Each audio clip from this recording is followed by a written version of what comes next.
จาก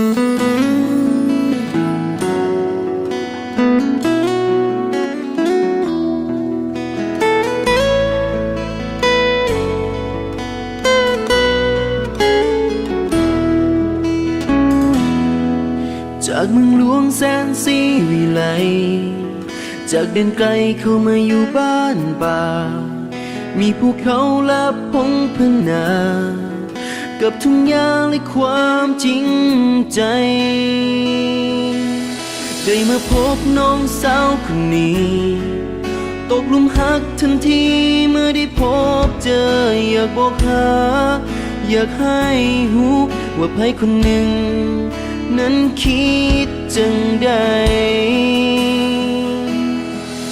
อยากจะบอกว่าคอยหักเจ้าแต่บ่รู้ว่าเจ้าคิดจังใดอยากจะบอกว่าหักเจ้าเหลือหลายหักเจ้าบ่เสื่อมคลายคอยหักเจ้า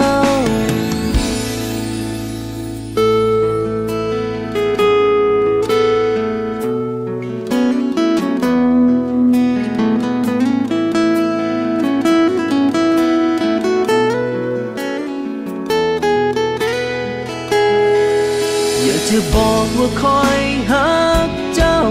แต่บ่รู้ว่าเจ้าคิดจังใดอยากจะบอกว่าหักเจ้าเหลือหลายหักเจ้าบ่เสื่อมคลายอยากจะบอกว่าคอยหักเจ้าแต่บ่รู้ว่าเจ้าคิดจังใดอยากจะบอกว่าหักเจ้าเหลือหลายหักเจ้าบ่เสื่อมคลาย